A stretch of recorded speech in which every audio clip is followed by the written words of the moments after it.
একবার একটা গির্জা বানানো হচ্ছিল, গির্জা মানে চার্চ, বড় একজন saint, I think saint Peter আর সামান উনি বানাচ্ছেন। তো উনি ঘুরছেন, উনি কেউ নাকি কেউ চেনে না। তো যে বানাচ্ছে তাকে জিজ্ঞেস করে, এটা কি বানাচ্ছ? ঘর বানাচ্ছে, একটা দেওয়াল তুলছি। তো দেওয়াল তুলছে, দেওয়ালই তুলছে। তো ওই পাশে গিয়ে আরেকজনকে জিজ্ঞেস করে দিয়েছে, এটা কি করছো? বলছে, ও জানেন না, এটা একজন বড় ভগবানের ভক্ত, উনি একটা প্রার্থনা গৃহ বানানো হচ্ছে। সেই প্রার্থনা গৃহতে হাজার হাজার মানুষ এসে ভগবানের জন্য প্রার্থনা করবে ভগবানের কাছে। এখানে প্রতিদিন আরতি হবে, কীর্তন হবে, ভজন হবে। সেই মন্দিরটা আমি তৈরি করছি।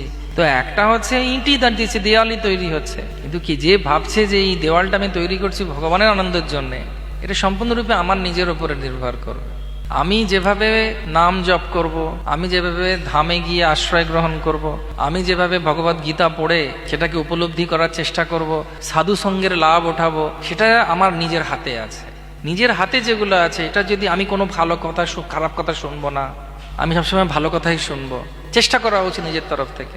রাস্তায় যাচ্ছেন, মাইক চলছে, কেউ চেঁচামেচি করছে, কিছু করার নেই, কিন্তু আমি যে জিনিসগুলো আমার হাতে আছে সেগুলো যদি ভালো করে করি, তাহলে ভক্তের সঙ্গে থাকতে থাকতে একসময় দেখবো বৈকুণ্ঠের মাইলস্টোন 0 দেখাচ্ছে। কিন্তু যদি বড় কেউ হয়, কারোর কাছ থেকে দীক্ষা নিয়ে থাকি, এমনকি মহাপ্রভুর ও কৃষ্ণের সঙ্গে থাকি, কিন্তু যদি আমার নিজের ভাব ভক্তি উন্নত না হয়, যেমন মাধবেন্দ্রপুরী 2জন শিষ্য ছিলেন, আমার চৈতন্য চরিতামৃতে পাই, ঈশ্বরপুরী আর রামচন্দ্রপুরী। রামচন্দ্রপুরীর গুরুকে মাধবেন্দ্রপুরী, আর উনি মহাপ্রভুর সঙ্গে পুরীতে রয়েছেন, যেন চিন্তা করুন শুধু। কিন্তু তার ভাব এমন অদ্ভুত, এবং যে উনি কৃষ্ণকে পেলেন না, তার কারণ হচ্ছে ওনার অ্যাটিটিউড, বা অ্যাটিটিউডের বাংলা কি হবে? মনোভাব, মনোভাব বা চেতনা, ওটা আমাদের উপরে নির্ভর করে। কেউ মনে করতে পারে, যেমন প্রভুপাদকে একজন জিজ্ঞেস করেছে, আপনি কৃষ্ণকে দেখেছেন? বলছে, রোজ দেখছি। তাহলে আমরা তো রোজ দেখছি, ওইভাবে আসছে আমাদের মনে, আসলে খুব ভালো, এই গোবিন্দকে আমি রোজ দেখছি। অনেকে জিজ্ঞেস করতো যে বৈকুণ্ঠে কবে যাওয়া হবে, তো বৈকুণ্ঠে কবে যাবার কি দরকার, বৈকুণ্ঠেই তো রয়েছে। এটা সম্পূর্ণ নির্ভর করে নিজের চেতনার উপর।